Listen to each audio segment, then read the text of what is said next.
Welcome to the French Wedding Podcast with your host Naïm, the only podcast in English about weddings in France. Great conversations, tips and insights about your French wedding, some wisdom before your big day, and the opportunity to hear wedding professionals actually living and working in France, only for your day to be the most amazing to remember. Hello everyone and welcome to the French Wedding Podcast. Greetings from France. This is the place where we're recording this show. I'm Naïm, professional ceremony officiant based in my hometown, Paris, and I created this show especially for future brides and grooms willing to get married in Paris or anywhere in France.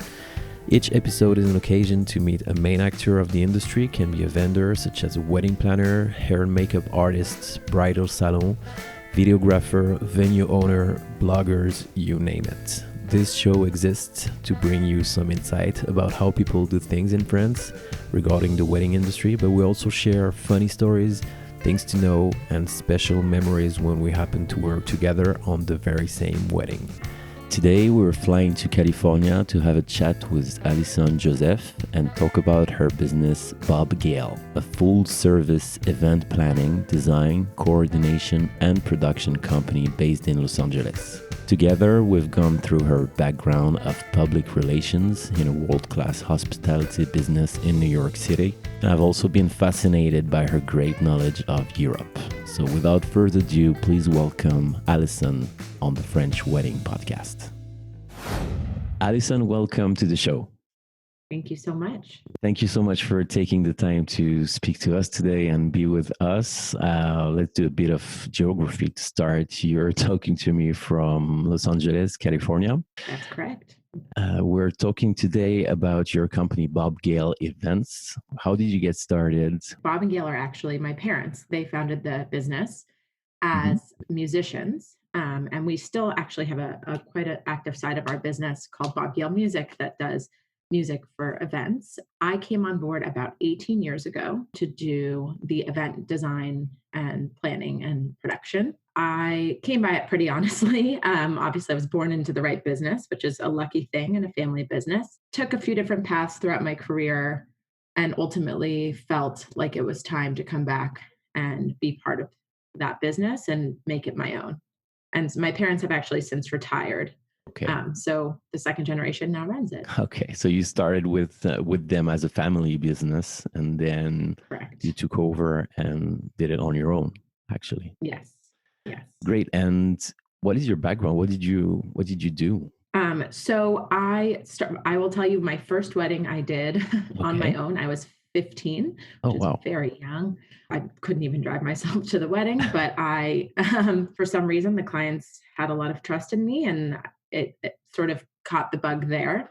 But I did always want to have a huge focus on education. So I did do weddings and events all throughout my formative high school years. I would leave from soccer practice and go do a wedding. And then I went away to college to Washington University in St. Louis and studied Romance languages and women and gender studies. Nice. Because I sort of already knew what my career path would be. So I really wanted to focus on just things that were interesting to me. And because destination weddings were something that were always in the back of my mind, I really wanted to hone in on those skills. So I did that. And then I actually went to get my master's at NYU in media, culture, and communication. And part of my studies there were actually abroad in Paris and in Italy.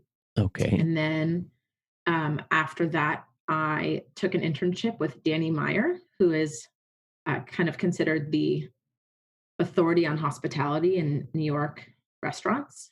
An amazing person that I obviously heard of. Yes. The owner also of the 3 Michelin star in Madison Avenue in New York. 11 Madison Park. Yes. He actually sold it a few years back to the general manager and chef. But it was such when I was working with him, he did own it. And it was an incredible formative experience. And because hospitality has always sort of been in my blood, and Danny always makes this argument that you have this hospitality quotient or you don't. And if you are someone who can't imagine doing anything other than hospitality, then that's the right path for you. And I knew pretty quickly that I would have a really great education there And I soaked it all in and took in as much as I could. I worked in-house for him at Union Square Hospitality Group doing marketing and PR for the restaurants. And it was really so wonderful. He was an incredible person to work for. And what I loved, one of my favorite things about Danny is that he doesn't claim to know how to do everything himself or be great at everything himself. He is good at what he's good at. And he surrounds himself with people who are better at the things he's bad at than he is. And I think that's a great way to run a business. And so I've really taken that to heart and really tried to make sure that the ways that I'm weak, I have people around me who are strong. That's amazing. Like I also have a background of hospitality, so I'm kind of curious of how was it to work day to day with such a legend, because I obviously know who he is. I think the beauty of Danny is that he is extremely humble and has absolutely no ego. And I think that he sits every new hire down, whether it's a dishwasher at the restaurant or an intern coming in, and he knows exactly who you are. He knows why they hired you. And he meets with everyone one-on-one, gives them a copy of his book, Setting the Table, which is sort of like the mecca of hospitality information. He explains what he sees about you that would be a great fit for his company. And, for me coming in, you land at JFK, his face is on signs when you get to New York. He is a very big name in the New York scene if you know food, but he truly cares about each and every person. And he carries that through not only to his staff, but also to his patrons. And I think that's why he has such a huge following, that people that go are regulars because it feels like home. And that's what he wants for his employees. And that's what he wants for his patrons. And I think that that's something that I really take to heart with our events as well. I want people to feel that every event that they're going to that we produce is a dream scenario home created by the hosts of the event. That's very interesting. So this great experience, I guess, with Danny Meyer in New York kind of forged the vision that you wanted for Bob Gail Events. It did. And, I was raised by really hardworking, gracious, soulful people who, they had a very similar ideology to Danny. And so it's something that's easy to recognize if it's something you're raised with. And I feel like it was great background for a combination between my parents and the legacy they created, which, our business has been around for a very long time. And it's hard to walk down the street in Los Angeles without being stopped by someone who know my parents, whose wedding they did, who they know for being part of a lot of their lifetime moments. And so for us to sort of keep that legacy going, and to foster it too with what I learned at Union Square, I think was sort of a perfect marriage. Amazing. So what happened after that? So after being a PR for this great company? So while I loved marketing, chefs, and food, and I have quite a love for food, and actually part of what I studied at NYU was food and beverage with the James Beard Foundation in Italy. But I wanted, instead of marketing other people's creativity, I felt like it was time to continue forging my own. I've always been a designer and a very creative person. And so it just felt like I needed to move forward in my career and be able to hone in on that skill set. Right. So what was the next step after that? So I left New York. What year was that? 2010. No, I'm trying to remember. All right. 2010. And while I was in New York and in St. Louis for school, I was flying back and forth to produce events, which is, an interesting back and forth because you kind of live this dual life where you're a professional and you are a student and sort of creating who you want to be in the world. And so I think it was a great way to think about my life and to come to everything really thoughtfully. When I was in New York, I did write my master's thesis about the wedding industry. So I really wanted, instead of learning about the what in graduate school, I wanted to learn about the why and why people behave the way they do and how sort of dynamics in society make people want to celebrate these occasions and spend on these occasions and be together and plan together. And so I think it was time to put all of the things that I learned to use. And so I moved to Los Angeles, jumped right in. I actually, while I was writing my master's thesis, I was producing the Amgen Tour of California. So I would wake up at 6, go to work, be there all day until around 7 or 8 p.m. go home, eat dinner, take a nap, and then wake up at 2 a.m. to write my thesis through the night. So, also I was in my early 20s, so I had a lot of energy and no family yet. So you just, I think if you want something, you have to work for it. So I think it was a very interesting thing to be able to write that in the middle of actually living it. So it was a great combination. And I jumped right in and was able to sort of make the business my own. My parents were really wonderful about saying, this is your legacy. Make with it what you will. And so we rebranded, we redid the website sort of right away. When I came back, they sort of let us run with it. Right. And Katie, who's my business partner and my sister-in-law, actually, she met my brother working with us 16 years ago. She and I took the reins and made it our own. And they really took a step back and let us do that. That's really good, because it's often to have a legacy is a big responsibility, but it's not enough to be successful. You have to run it and make it your own. Absolutely. And owning a business is not for the faint of heart, I'm sure you know. Yeah. So you have to, it's so much love and energy and work. And it's like having a child. I am a mom. I can say that it is like having a child. So it's one of those things that if you don't live and breathe it, you shouldn't be doing it. I totally agree with that. And what's the story behind you speaking 4 languages? So as I said, in school, I really just wanted to study what I loved and go from there. I took some great trips with my parents growing up, and I remember being frustrated that I couldn't communicate. My master's degree is in communications. Communication is extremely important to me. And I just wanted to be able to hold my own in the world and communicate and read and absorb. And so I first started with Spanish, and I learned that in high school, but I took every Spanish class that was offered to me, and then that was it.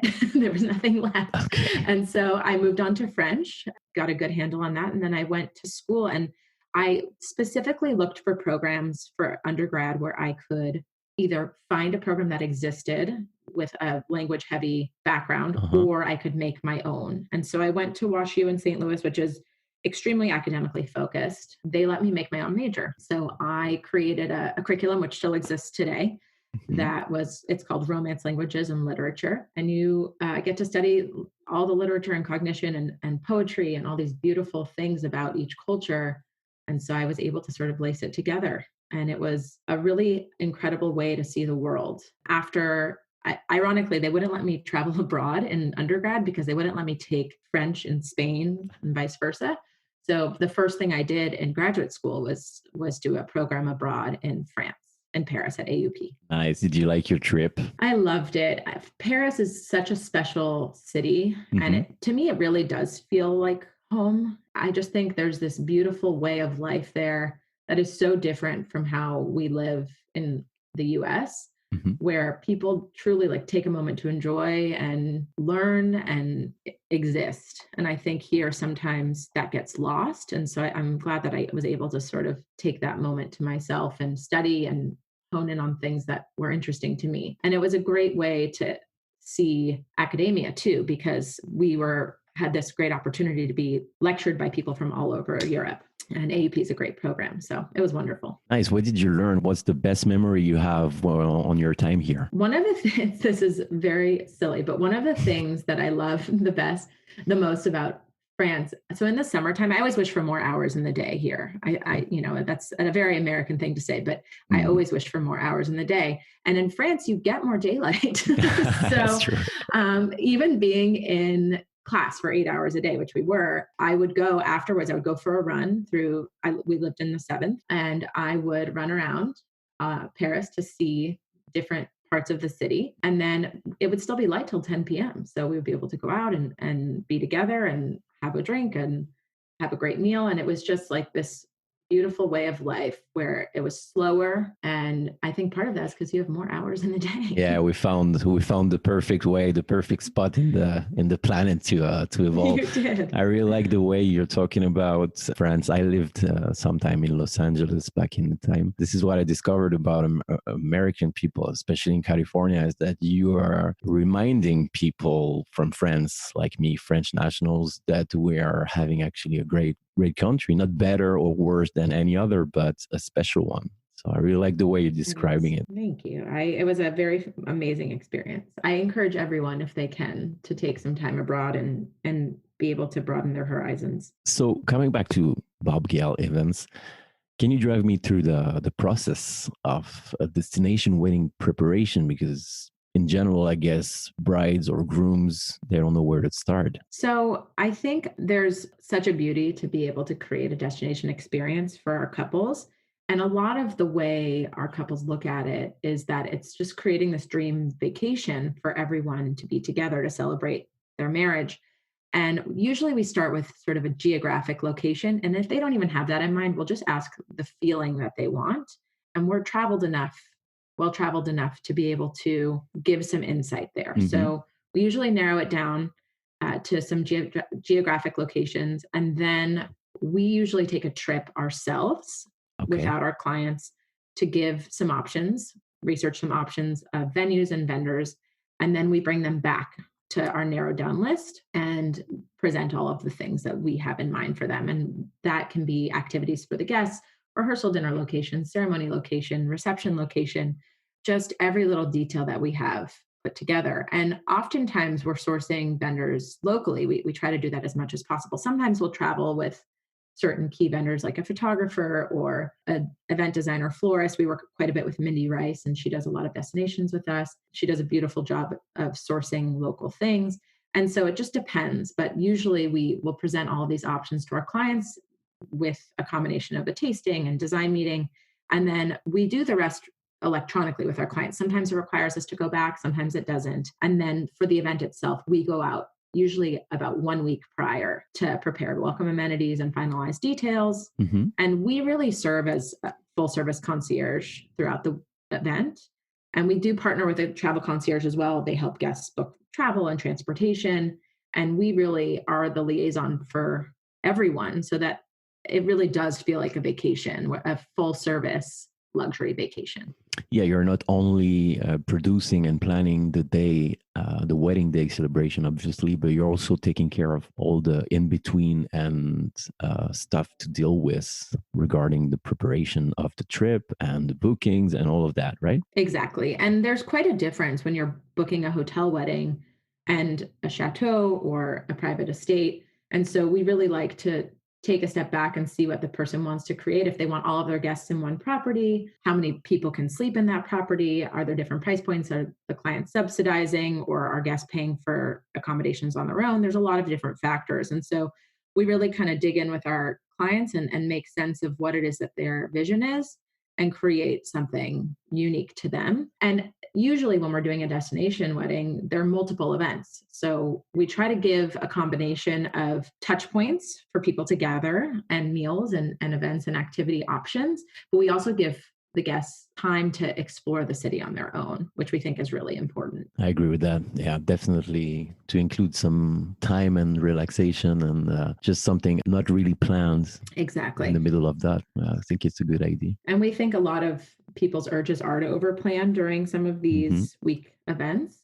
And so we do those touch points, but we really like to combine it with, we give options for activities, but we like people to have time to explore a museum that's off the beaten path. Or if they want to go out to Monet's house, but the client doesn't necessarily want that to be part of their weekend, we let them know the times and can organize transportation, but it's not something that's formal. People, do they know what they want most of the time, or do you feel like you're more guiding them through stuff that you know before, or you just tailor it to the couple, a unique way to do it? It's always tailored for us. Our sort of mainstay in our ideology as producers is to really take cues from our clients' personalities and intricacies. And that's what's beautiful about our job, is that none of our events are truly the same, because it's really about the client. So every moment of the event should feel true to who this couple is. And so, we did a wedding for a couple, and the bride was from Rome. And I've lived in Rome. I have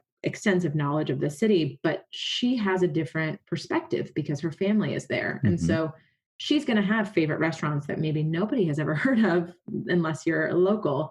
And that's something we really want to dig into. And yes, we can give recommendations, but it really just depends on the client.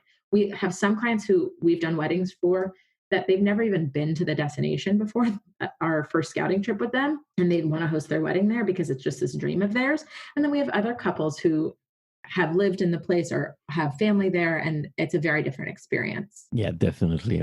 You just go ahead and talk to them. A lot of meetings, I guess, or maybe not too much. And you just know what they want, basically. Yeah. It's about, again, communication and really listening and being able to offer our expertise based on what our experiences are and our knowledge, but also understanding how to create that vision for them. Great. And how would you describe your style at work? Because everything you say makes a lot of sense. But what I also like about playing events like this is that at some point you have to be like super organized and straight and, So I am a collaborator.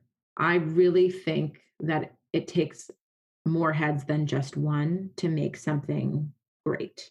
And so we really like to collaborate with our partners, our vendor partners and creative partners to get their expertise in the mix so that things shine as brightly as they possibly can. So we can design the most beautiful event, but if it's not lit properly, it's not going to look right. And the vibe isn't going to be right. And the ambiance isn't going to be right. And while I know quite a bit about lighting design and power, no one knows more about it than the lighting designer. So it's more about taking your knowledge and mixing it into a pot with all of the beautiful collaborators that we get to work with.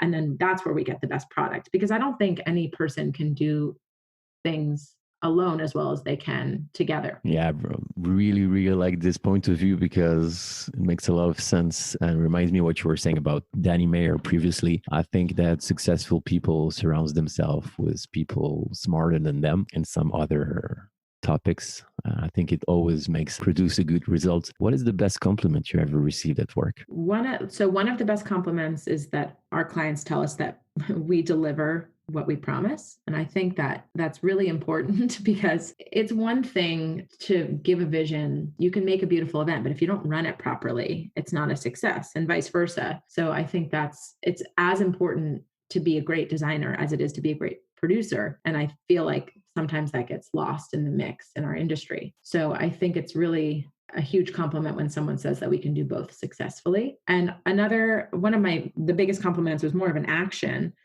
We had a wedding call come in and spoke to the client. And actually, this was years ago. I was getting married on that date. So I said, I'm so sorry, we're not available.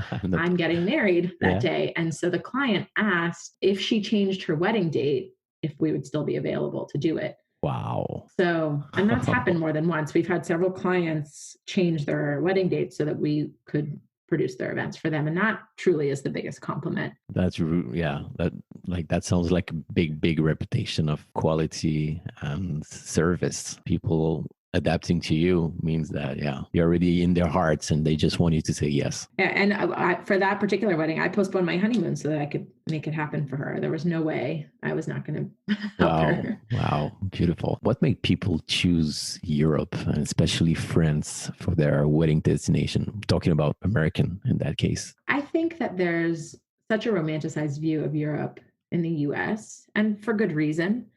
And I think that there is this beauty of the slowness of pace, and not even just the traditional American wedding in a ballroom.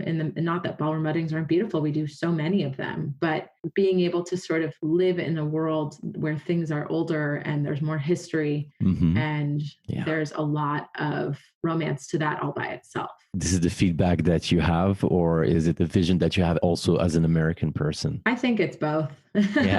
Even with all your European experience, because you lived in Paris and you lived in Rome. Yeah, I think some of the beauty of Rome, especially, I think, is that you're walking by and you're going to a restaurant and you look over and there are these ruins that have been there since the dawn of countable time. And so I think that, and you're drinking water from aqueducts that were built so many years ago. And so I feel like there's such beauty to that. And I think that Americans maybe can't always put their finger on what they love so much about European cities, but I think that's a huge part of it. I think it's that there's a history there that we don't have here, and we're a newer country, and that's okay, but it's not quite the same. There's not that level. And so when you're standing somewhere that has been there for thousands of years to get married, knowing that so many couples before you have stood there to get married. That's really special. I really like the way you're saying it, because for us, it's kind of normal, and it's good, it's good to have also that. For us, it's a little bit the opposite sometimes. You're going to America and everything is fresh. Everything is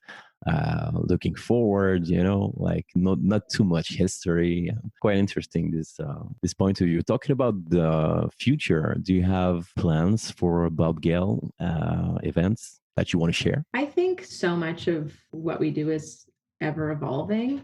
I'm always planning. It's the nature of my world. Mm-hmm. And I think a lot of it is just being able to be inspired by our couples and digging in more and more into the industry. And I think a lot of it is a combination of education through learning and through teaching. I think that's a huge part of what my future is in the industry. Is there a quote you live your life by, or that you think of often that you want to share? There are a few. Go ahead. You're prepared. All right, good. Well, I mean, one of the quotes that my parents have always lived by was, happy are those to dream dreams and are willing to pay the price to make them come true. So you can have big dreams, but if you're not willing to do the work, they're not going to come to fruition. And I think that's important, because I think a lot of people, especially in a certain generation now, feel like the dream is enough, mm-hmm. and it's not. And I think we're seeing that in the world stage now, where we all have a dream of a better world, at least in the US. That's and in the middle of Los Angeles. I live in the center of West Hollywood, in the middle of everything that's going on right now, right in the epicenter. I think you have to do the work. You have to do the work to make the world a better place, to make your business better, to make yourself better. Yeah, it starts with what you have inside of you. Not Absolutely. Yeah, that's for first one. I really like it. I'll go ahead with the second. This is something, it's sort of more of a joke that I tell to our staff, but mm-hmm. So much of our job is problem solving, right, and making the best of a situation. And we always tell our team, if the number one job requirement is stress management. If you can manage a stressful situation well, then you're on your way. And so we always tell them, when the world is on fire, dance around the flames. I cannot disagree with this one, since I started my work experience in hospitality, and this sometimes I can relate. Yeah, I can relate, definitely. We're going to wrap up with this beautiful quotes. Allyson, is there something that you want to share today with our audience? So we would love for any of the listeners to be able to have a free consultation with us, and we're happy to give a little bit of guidance on your events. All right, great. I will put the websites on the show notes for people listening.